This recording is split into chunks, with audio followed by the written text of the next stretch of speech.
ज्यावेळेस भुजबळ साहेब गेले आणि भुजबळ साहेब समोर गेल्यानंतर 99 ते 2004 मला आठवतं की इतका त्रास आमच्या बाकावरचे लोक भुजबळ साहेबांना द्यायचे.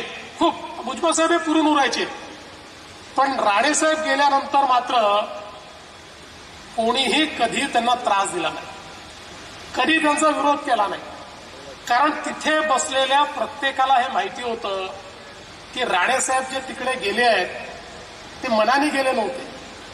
जो प्रसंग त्यांच्यावर आला त्याचे आम्ही साक्षीदार आहोत की ज्यावेळी आम्ही सगळं प्लॅन करून आणि सभागृहामध्ये सरकारच्या मागण्या म्हणजे बजेट हे वोटिंगमध्ये पाडायचं असं ठरवून पूर्ण प्लॅन तयार करायचो आणि प्लॅन एक्झिक्यूट होणार.